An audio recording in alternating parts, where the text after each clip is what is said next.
c'est le ministre Alexis Gisaro qui l'a préparé rwandais. Congolo, d'origine de son père et de sa mère, et ses frères. Ils sont rwandais. Heureusement de ça, Congolo, il a refusé qu'il n'ait pas rwandais. Bon, ça c'est ce qu'on appelle en français le mécanisme de défense pour qu'il puisse pénétrer à la présidence. Bon, Congolo, il a la présidence comme toutes les partis des FDLR. Qui travaille la présidence. C'est un Rwandais. Un infiltré. C'est un infiltré qui a un esprit génocidaire. Vous comprenez? Qui cherche comment massacrer les Tutsis congolais. Et puis, qu'on achemine au Rwanda. Voilà le terme qui convient, ce que vous avez dit, mon frère. Toujours, on est en chemin de parler ce type-là, Congolo. Congolo, il est... c'est un homme vagabond, heureusement que leur cœur, c'est le cœur de Satan. Pourquoi? Parce que toutes les gens qui n'aiment pas leur éclat, ou bien leur famille, leur communauté, leur société, il n'est plus encore un homme, comme vous l'avez dit. Tout c'est toujours un vagabond qui est là. Regarde comment ces gars, tu n'as rien vous êtes. Yego nkuko mubibona kuri ma televiziyo yanyu ku mbuga nkoranyambaga ni Mibunda TV 1 n'ijwi rya Bonfils Kagunju ndi kumwe na Rugenza TV mwizwi ja journaliste d'Itala turi kumwe na Cyubahiro Alexis n'abandi kiyo makuru ni Urubunga TV nta kindi ingusho ni yayindi no kwagura ngo subscribe imagine bwana Rugenza abantu barukura gora subscribe kubera mukore subscribe kuri Mibunda TV mukore ku Urubunga TV mukore kuri Rugenza TV tacho bitwaye nugukanda kazogera hanyuma tuzogera kugenda ushaka amakuru zozamakwiza ngo pa bwana Rugenza breaking news urayifite hageshe rwose yavimuzirize ngayo nguko tutizimbye mu magambo kuko bagenzi banjye bari bavuze n'ukuri pe twongera tubisabe ubwira bumva ntavunika kandi wisunze ifura ngwizi gusiga ifu rero abatureba tubanje tubashimira tunashimira na FM23 twirwana n'amadu y'umurenge ndetse n'indere za Sarambwe kuko zigakomeye bamaze iminsi babakora muri iriya misozi aho umwanzi yari mwishi cyane. Reka twinjira amakuru yacu breaking news mu ndayisi amakuru tosanga ku bindi binyamakuru uretse ku Urubunga TV Mibunda TV wanditse na Rugenza TV aho nyine muzoza mugene mukurikirana amakuru yacu 5 kuri 5 muri iki gitondo cya none. Reka tuyahere mu Mikenke ubwo iri joro ryarerekeye umwanzi yohereje drone kwa wingi kamikaze tibizarekera ngo ariko ngo bije kugeza muri iki gitondo hagera saa 12 drone zazengurutse Mikenke ni yose ngo bije kugera mu masaha 2 za mu gitondo urugamba ruba ruratangiye n'ubundi hari Gakenke. Tubibutsa kuri Gakenke ejo abacu nibo baraye mu ikari ya Gakenke aho baraye batatangijemo inshuro zibiri umwe bamwerekeza ari kuri Nyaruhinga undi abandi baberekeza mu Koko za Ntumbi ndetse n'abandi bagiye bafira za Mukoko. Induru yari yose aho baba verbalije babagira liye verbale bahita bamanura intumbi zimwe bazimanuye bazijana baza bikorera abapfuna n'inkomeri bajana kwa Murima nayo gira gute bohereza n'ubundi za Ibogobogo ndetse uja Baraka no kuvuga ngo bafatirana kwa Murima bakaburiza imodoka cyangwa moto igaca kuri Mugera n'ifizi bakamunuka baje ku bitaro bya Baraka. Ariko kandi andi makuru atugeraho nuko mu gitondo cuno munsi kandi drone kamikaze zakomeje sirasara mu Mikenke niho umwanzi agaragaza kwikusanyiriza ku mpamvu zibiri. Umwanzi ari mu Mikenke babacemo gatatu bamwe bahaye ya Makayina abandi baheze ya ruguru mu Ngoma abandi babahereza ya Rumbiri aho hari ya hari munani Gakenke babahenzera zibiri bamwe bahaye Nyaruhinga abandi bahereza ya Mukongo ndetse n'abari hari ya mwijoro ryejo n'abari hari ya za Karingi za Bidego za Karingi baramukubise mwambutsa nawe yinjira za Bicumbi bahita bamwijiza ari azanuza za poeze za Bicumbi yerekeza n'ubundi za Mutunda za Mutunda uko niko operation yejo yari imeze. Ariko no munsi kandi hakaba hari urugamba rukomeye cyane ubwo aduyi yari mukuru Mugera yafosinze azana abandi basirikare babo baza kora force bari abandi. Ariko n'ubundi ano masato yatuvugana n'ubundi urugamba rukaba rugikomeye cyane ubwo leta ya Kinshasa yakoresheje ama drones menshi hari amakirere cyose cya Mikenke ariko kandi bikanga bikaba ibyubusa twirwane ikavuga ngo Minembwe ni kwetu Mikenge ni kwetu kutoka mutatoka. ukuri kuzuye nk'uko wari ubivuze bwana munyamakuru ndetse n'abakurikirana amakuru yacu 5 kuri 5 tubasaba gusa urushinge gusa ngo rukomeze turukayigaye kuri iyo macano ni kuri Urubunga TV kuva kuri umusaza twemera cyane mvuna abandi Alex aho ngaho mukora subscribe share na comment na like kugira ngo biganire ndetse na Mibunda TV1 na Rugeza TV nukuvuga ngo bwana munyamakuru bari abahibu igice kimwe bari cyazamutse hari yawo bita mu rusuku cerekeza kuri Pwezero no ikindi gice nyamwishi kiri mwinje yaramwe za P5 zifatikanyije na wazalendo nibo barimo abahinzira ni uriya mutwe wabo ngo ni special force yabo bita hibu bazamuka nari kwa murima ngo bazorengere neza hariya n'ubundi muri mukoko n'uwabo nibo bazamutse juste niyo ranfort yaje muri iki gitondo ejo bamaze kubakorera position barabakubise karahava ibintu byose barabita aho twaraye tubibabwiye barimo bahungana imistima yo guhungana imbunde aho kubona kuko babateye babarya mwako bataho kubahungene nanone gufataniye inzara amasasu yo leta izoyatanga ariko inzara gayo none ikibazo nuko barimo bahungana imistima nta mbunde batwaye bahise bafata imbunde nyinshi muri iki gitondo rero nibwo babemeje ibeyi effectif twatuvugana bwana munyamakuru effectif nukuvuga ngo bamaze kuboneka imirambo 164 ku ruhande rw'abarundi ubwo ni hariya mu Mikenge ku ruhande rwa leta kuko bari bambaye impongano ari ama drapo rumva niyo mpamvu babamenya drapo y'u Burundi na drapo ya Kongo kuri Kongo ko barabara abasirikare barenga 184 bahasize ubuzima hariya mu Mikenge bagomba kubuhasiga kuko nico baje bashaka noneho muri umunsi w'ejo urumva ico babakoreye niki nibo babanje kubatera bagira ngo AFCM 23 ngo twirwana n'amadubi murenge ngo arirara wenda ngo ntari bugire gute nubwo uruno rugamba rukomeye nubwo bafite ibikoresho bidafite uko bingana nubwo bafite imbaraga zo hejuru nizo hasi ariko nta munsi numwe AFCM 23 twirwana n'amadubi murenge azemerera ko hari ahantu hakogwanitse kubera ico ngicyo bwana munyamakuru ari naho ngira ngo wenda tuze no kugera kuri Kongoro umwe mu basirikare bari bakomeye n'umukoloneli ni nawe wari Makelele ni nawe wari secrétaire commandant secteur plutôt wahariya n'ubundi Baraka ubwo yumvishe ko bagezi biwe bapfuye ngo bamwe barimo babyara be n'abandi ngo bashuti be bakoloneli ati niki kintu sigaje yari hariya muri hotel ya Musambwa bamwe ko baravuga ngo bamurashe ariko bakavuga ko nawe ashobora kuba yikubise mu akajwiga kubera ese kandi wakasona kai kabucuri hari n'abavuga ko ngo yirashe ngamaze guhabwa convocation ya Kinshasa baravuga ko yitabe Kinshasa yamaze gutegera Kinshasa ngo reba babo bapfuye ngo abone nta justification afite kandi gamumenye ko kira gitero yari puce ya Kongo na Munigatama na Ruberangabo aribo bashaka gujye bashazifye amafaranga bagize bite bari basohora basirikare hehe mu ntambara ariko amaze kumenya ivyo ngivyo Satani aramushuka Satani yashutse Yuda kugurisha Yesu ngo bapfe kumufata ari yahura nawe yakoze ibyo yakoze byose amafaranga n'ubundi bamuhaye birangiye atagize bute atayariye hanyuma andi makuru mu binyamakuru yego Kongoro ubwo yamaraga kubona bitari biri hari ati igiseke cy'u Rwanda cyateye na drone ko kirarasa hari mu Mikenge ati lawe la population dans ma peuple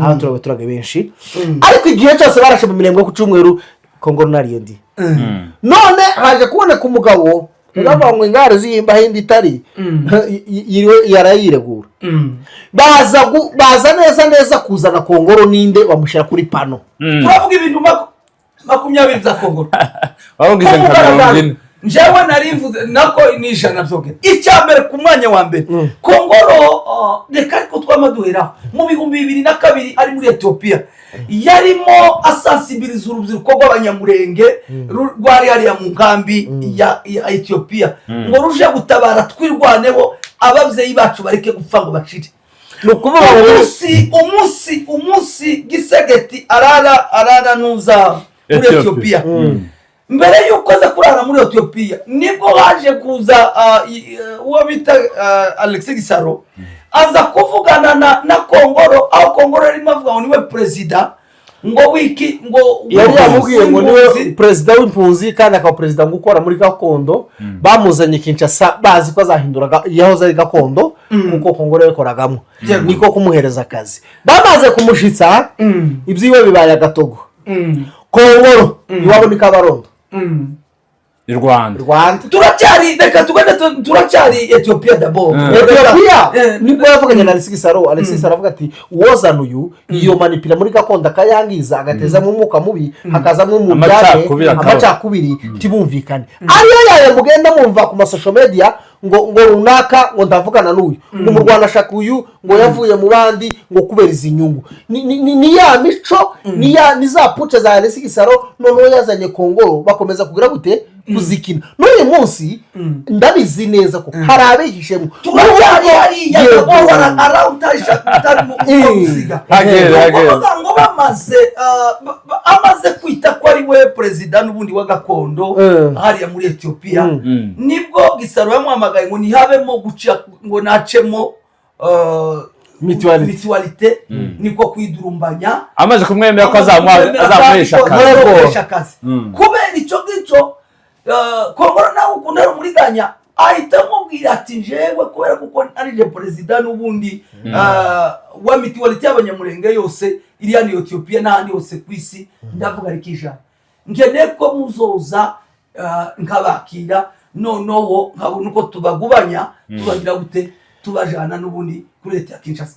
Icyo bakoze niki Alexis Saro niko guitamanura nde urabizi ko nya safari giwe kugenda giwe iyo bamukatishirije biye iwe gabakene kugenda gusa nibwo guhita bamumanura naye no muri Ethiopia babanuye de Tshisekedi. C'est là où il a rencontré avec qui? Avec le président Tshilombo Tshisekedi. C'est-à-dire le ministre Alexis Saro il a préparé Kongolo comme Munyamulenge qui va aller dans la délégation de l'accueil du président Félix Tshisekedi Tshilombo. Où ça? En Éthiopie. Mais en sachant bien que Kongolo c'est un Rwandais de Kabarondo. Il a son carte d'identité. Laissez tomber. Non,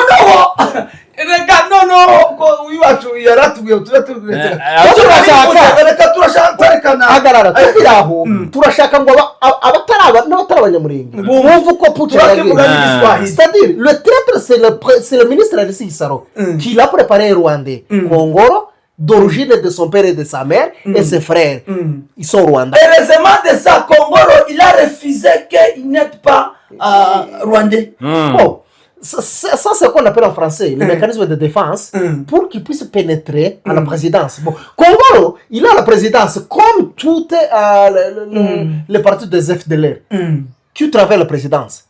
C'est un Rwandais, un infiltré. C'est un infiltré qui a un esprit génocidaire. Vous comprenez? Qui cherche comment massacrer les Tutsis congolais et puis qu'on achemine au Rwanda. Voilà le terme qui convient ce que vous avez dit, mon frère. Toujours, on est en chemin de parler ce type-là, Kongolo.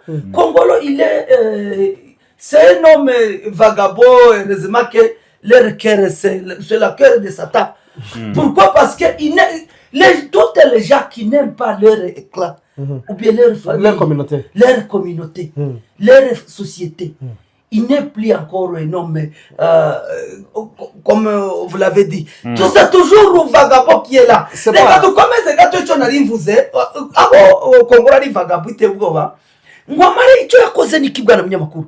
Nibwo guhuraga na Gisegeti amumvisa ko ati jewe deke moi président wa Gakondo au niveau mondial jewe tuzokorana nuko nzogaruriki abakongomani bose cyangwa abanyamurenge bose tukakujoininga. Erega bamujanye muri mission zibiri.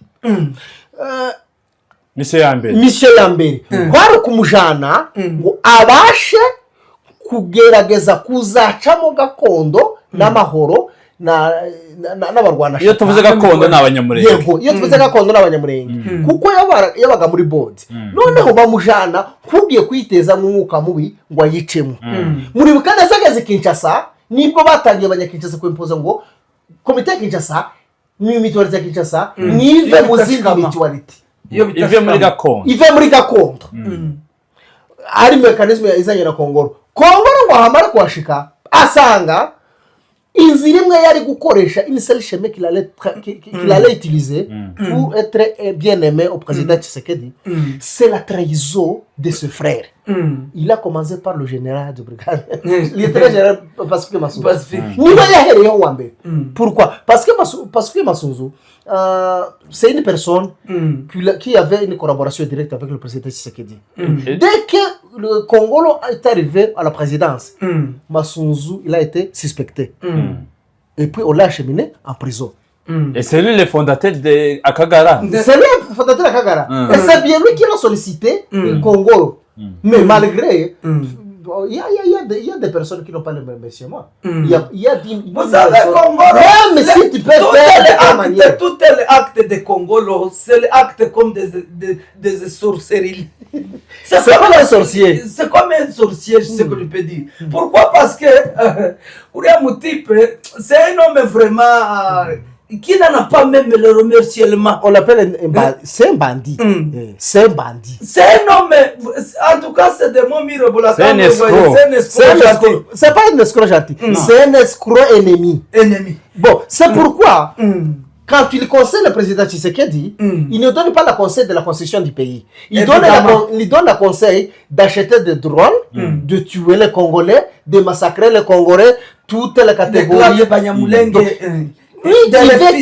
Il veut qu'on extermine toute la communauté Tutsi à l'est du Congo. Et tu vois que hier, c'était une motion à le Parlement. L'Assemblée nationale. L'Assemblée nationale. Ils avaient deux motions. L'une, c'est changer l'article 129 qui stipule sur la Constitution.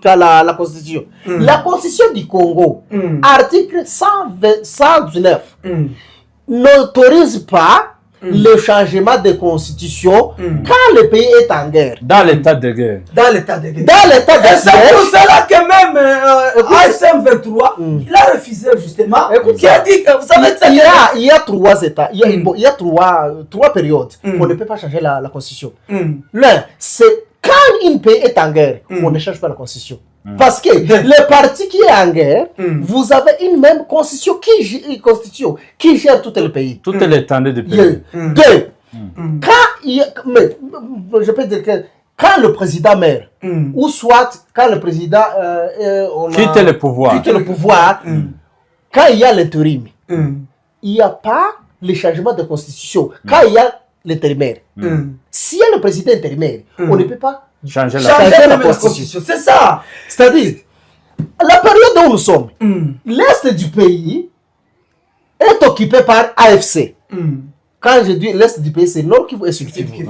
C'est-à-dire, l'article n'accepte pas qu'on puisse changer la constitution. À moins que ils acceptent la balkanisation. Quand ils changent la constitution à Kinshasa, et d'autres vont déclarer au Goma. La constitution qu'ils vont changer à Kinshasa ne gère pas les gens de l'Est. N'engage pas les gens de l'Est. Parce que quand on dit le référendum, c'est-à-dire chaque population, chaque individu doit avoir droit à voter de changement de la constitution. Alors, ce référendum n'arrive pas à l'Est. Si le référendum n'arrive pas à l'Est, l'Est peut rester avec la première constitution et le gouvernement de Kinshasa change leur constitution. C'est-à-dire les constitutions qui changent à Kinshasa n'engagent pas à l'Est du pays. C'est-à-dire ça devient deux pays. C'est pour ça que le colonel Nanga a déclaré ceci. Si vous osez, c'est le lendemain qu'il avait dit. Si vous osez toucher à la constitution du pays et que vous sachez, nous sommes en guerre et nous sommes dans la négociation, nous sommes dans le table de négociation. Nous sommes à Doha. Quand le pays ne se pas encore réunifié, vous n'avez pas droit de toucher la constitution. Et si vous touchez la constitution, à l'est, là où nous sommes, là où nous occupons, nous allons déclarer d'une autre façon l'État indépendant. Et la Constitution nous accepte de déclarer l'État indépendant. Quand vous changez la Constitution, une partie et d'autres parties n'est pas concernée. Voilà, c'est comme ça, vraiment. Et puis on peut retourner un peu à nos moutons, revenir à nos fiefs.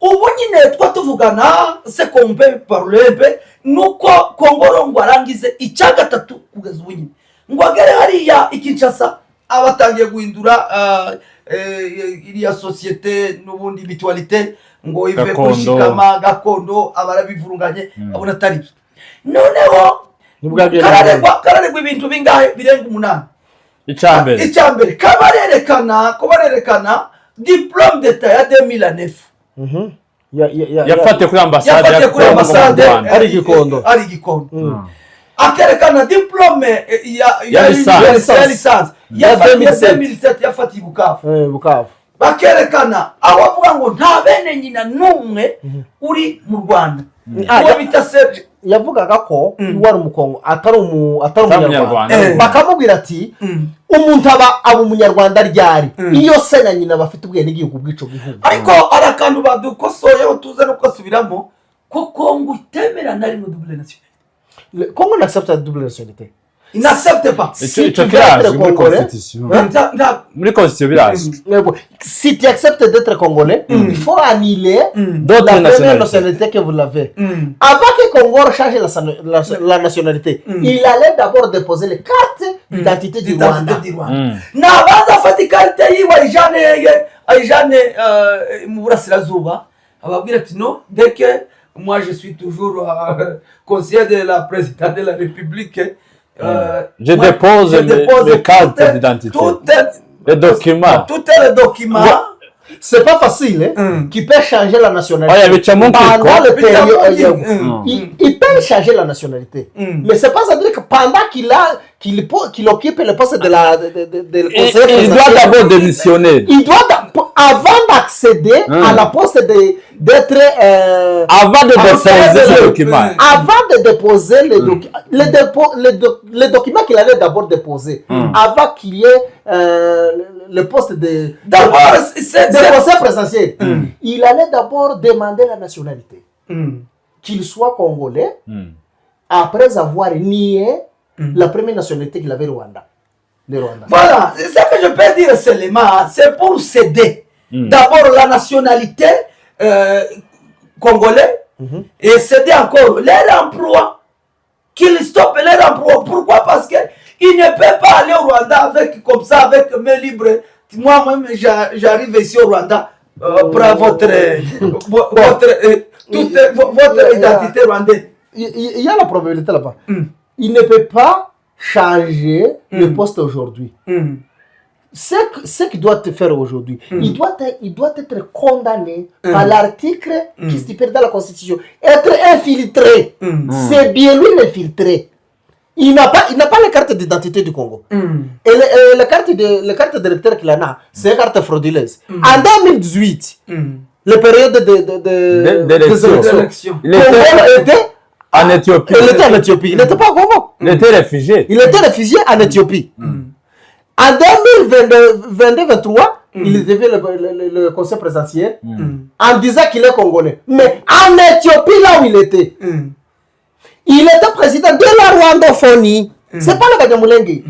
Le peuple rwandais, les Banyamulenge, les gens de Massissi, on appelle les Rwandophonie, qui étaient qui se réfugient en Éthiopie.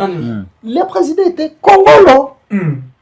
Aujourd'hui, il a la carte d'identité du Rwanda. C'est la première quantité, c'est la première, c'est son premier document identitaire.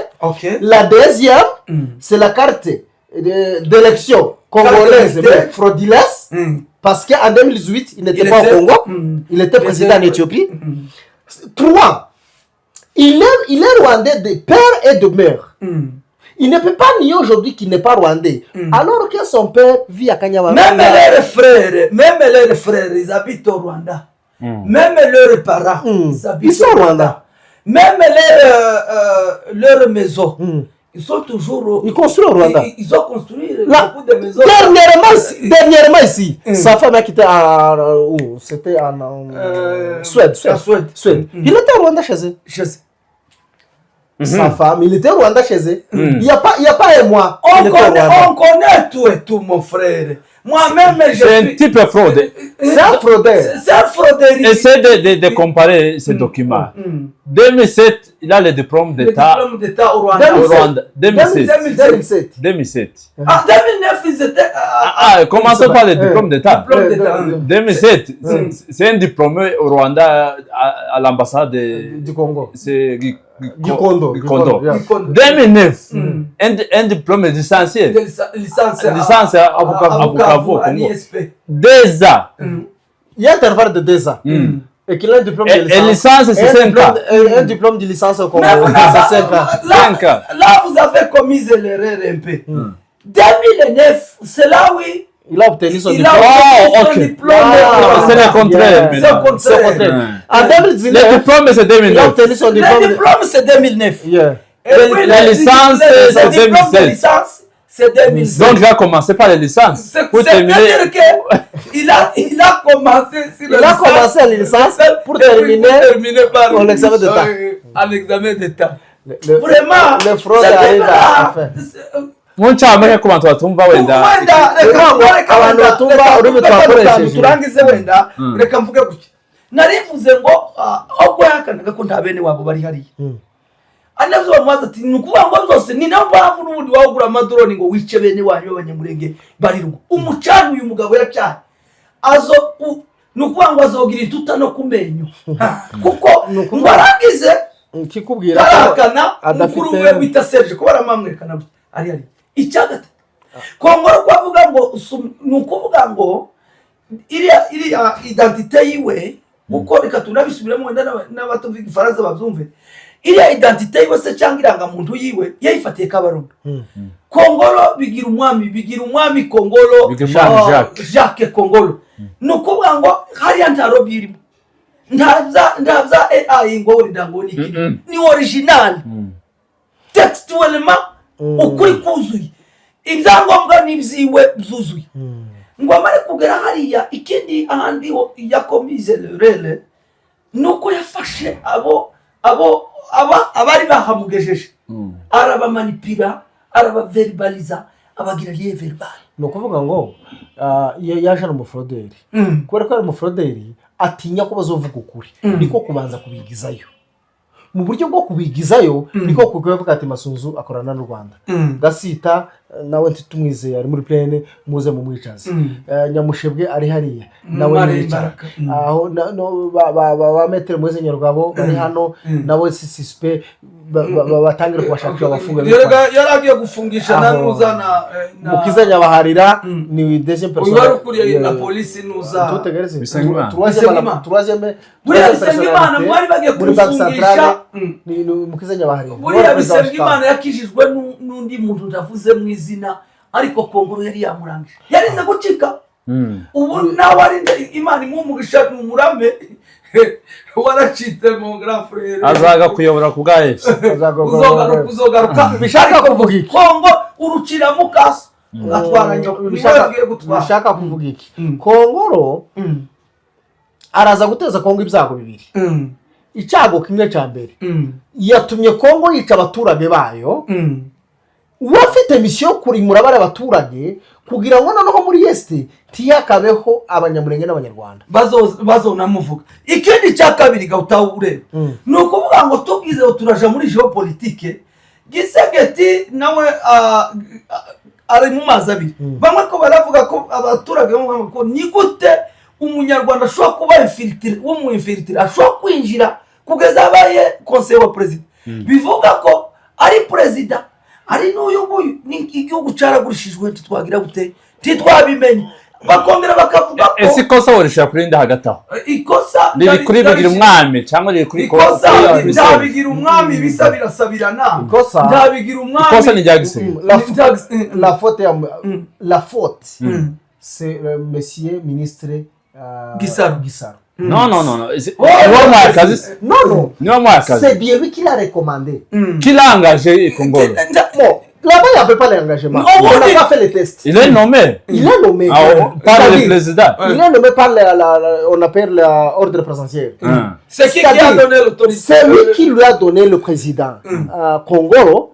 C'est le ministre Gisaro, après avoir rencontré Kongolo Donc, en Éthiopie. Et Congolo, et Gisaro, et Giseke, tous Toujours au sont parquet. dans un même- Je ne pense pas que Tshisekedi président, lui, il sachait que Alexis Gisaro ne peut pas recommander un Rwandais à la cabinet des présidentiels. Il connaît ça, parce que c'est son beau-frère. Et ouais, non, non, Mais au contraire, Gisaro avait une mission. Pourquoi? Il avait beaucoup de Banyamulenge à Kinshasa.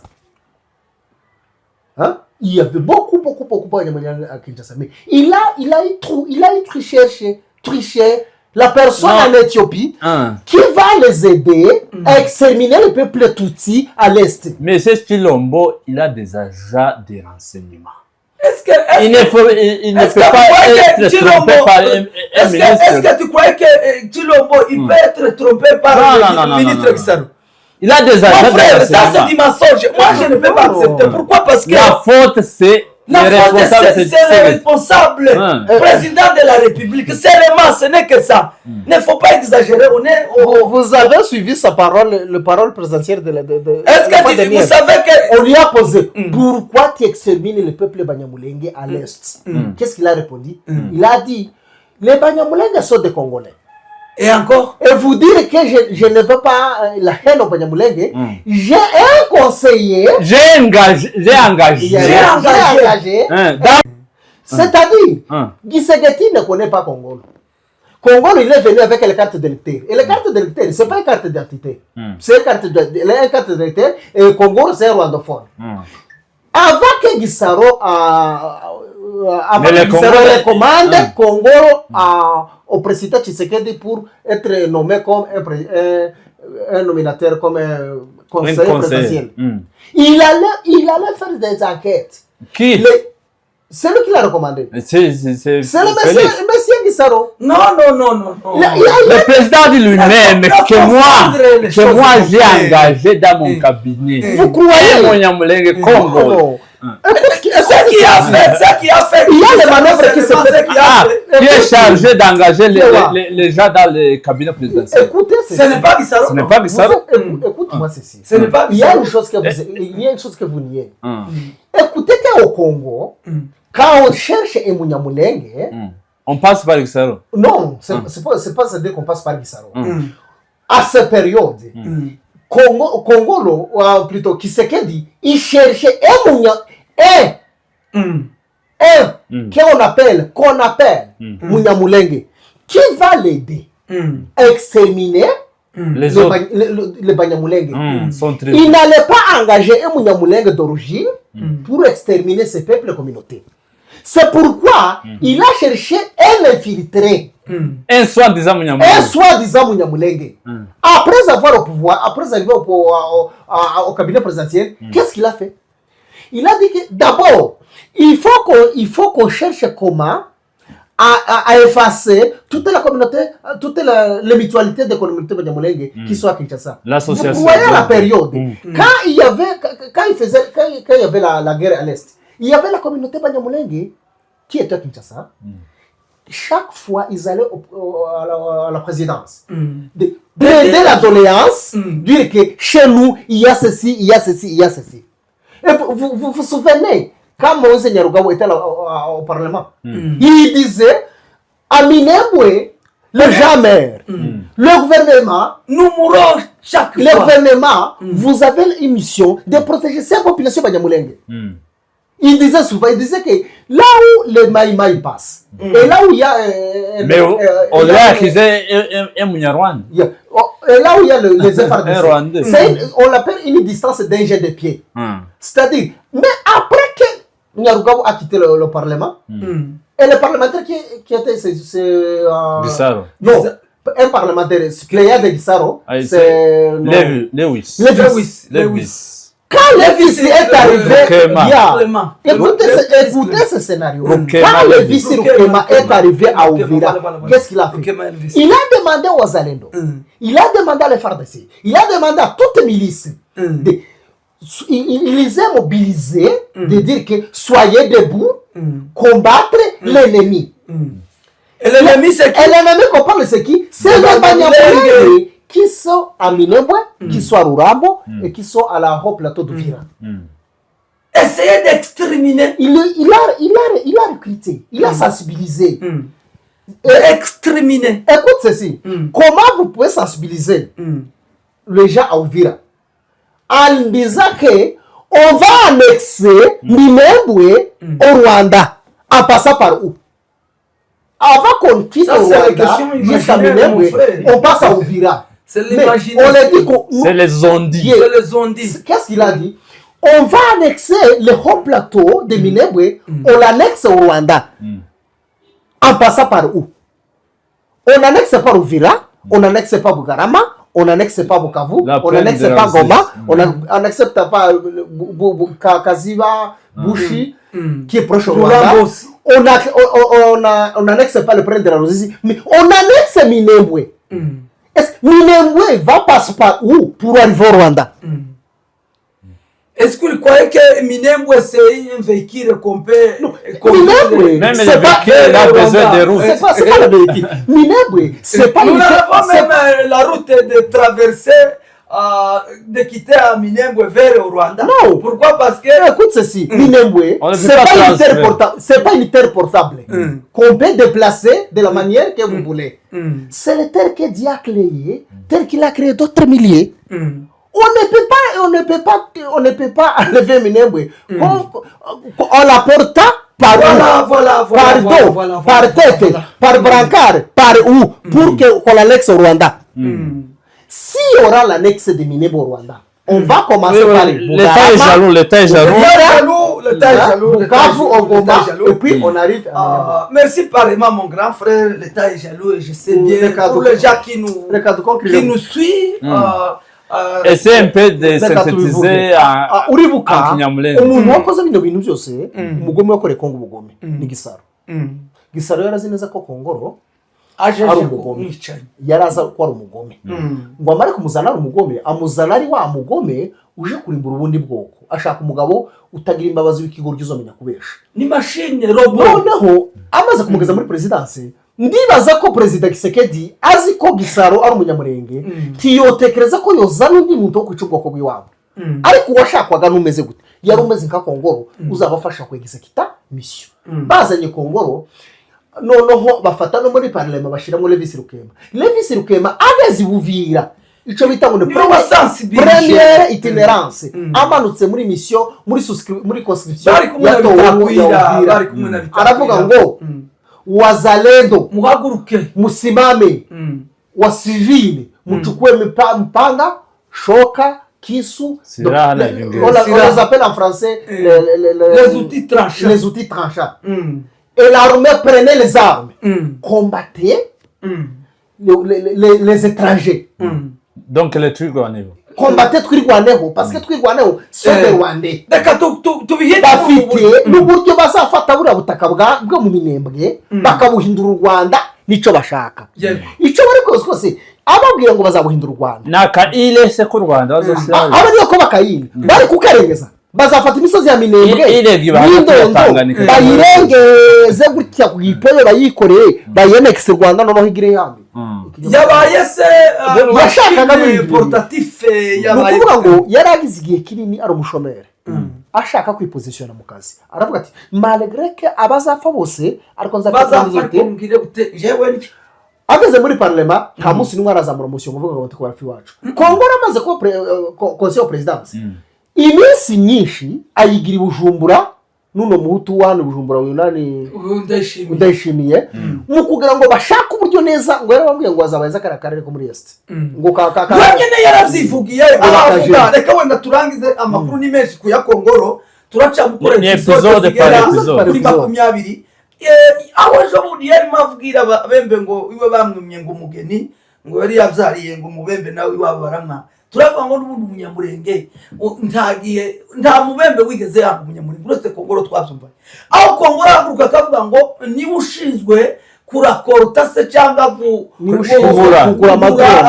kuhasheta amadrone ngo yo kurasa ngo wale wajinga ngo twirwaneho ngo n'impamvu ngo bakiaba resista za poezero n'ahandi ngo bagende baje kubaza ngo na yabwiye ngo mubaze komandare jo mumubaze ko gufata poezero bivuga ngo iwe rishimira natwe impamvu twa tumubyina ku mubyimba ni ukuri yababyari bikunze ngo bamukanange baruwe rirazuru barebe ukuntu babanza kurigira kugira ngo nawe byibuze cyuvuga ubwoko bwawe nabi ngo uzogira amahoro bwa munyamakuru kubera ko ubwoko bwawe urabwihakanye bisanga bizakunda nawe bwana Rugenza dusoza wenda inkuru yacu muratekereza ko mwembe wenda mushobora no kukivuga muratekereza ko Kongoro ibe bikora kubera impamvu ni kuba inyungu ziwe no n'indandende n'indambi yo kumarisha ubwo ni ukuvuga ngo iwe ubu muntu ntabwo agifite ameze nka kujya kwa mashine ameze nka robo ushobora gukoresha mashine niyo ushobora gukoresha ukica ibintu byose ni ukuvuga ngo hariya ntakiyatoranya kwica abasaza be bashikibe ba nyirarume ba se wabo ku gataka k'iwabo ni ukuvuga ngo iwe ni ukuvuga ngo icyo gisegeti yo mubwira habe n'ubu nyine kuko nibyahakoresha gisegeti niwe wenyine wabwiye gisegeti ngewe ntuma drone z'ubwoko bwose nkwicire n'ikivuka cyose n'igihumeka cyose iyo ni ordre yo kumarisha abanyamurenge yaratwitinze kuri Twitter yaheruka kwandika nyuma yo kumwataka abakongomani bo mu moko atandukanye bamaze kumwataka aravuga ngo nubwo mushobora kunyataka bingana gute mutibikuraho urukundo nkunda igihugu canje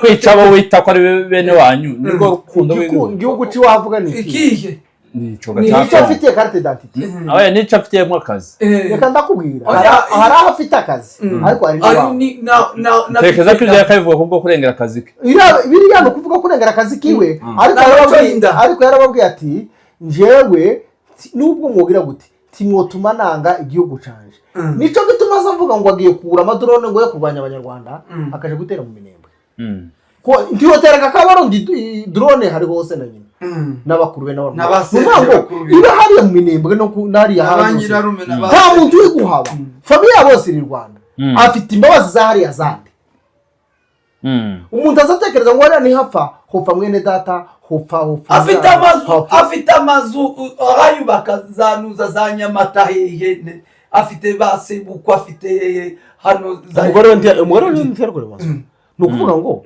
nubundi ntaza hayubaka Kinshasa inzuka razubaka Rwanda ni gwane ko kujya bazabuca umugani ngo amazi arashuha ngo ariko ntibagirwa iwabo wambeho buriya ngo Kongoro ngo azimbigiye kimwe ngo iwe nazira nyene zira federal bafatikanyije ngo arige bazakura leta y'u Rwanda kandi akavuga ati inzu nituzubakazo tuzakuraho regime ariko tuzigire gute tuzisana. Murakoze cyane, reka tubashimire dusoreze kuri Twitter ya Afande Colonel Rugabo avuze ko n'ubundi kugeza ubu nyine intambara ikomeje igakenke ati kandi MDP M23 fera pour la protection de la population civile de Minembwe bakora ibishoboka byose kugira ngo babashe kurinda no kurengera abaturage bari mu kakarembe. Reka dusabe abashoboye gusenga, abashoboye gutabara, abashoboye kugira icyo bakora bose no gutabariza abaturage bari muri Minembwe bakomeza bikore kubwo ushaka amahoro mu karere. Twarangiza karo kantu ijambo rimwe bwana munyamakuru dukomeje kwihanganisha ibi bihe bibi ubwo bwacu bw'abanyamurenge burimo kunyuramo,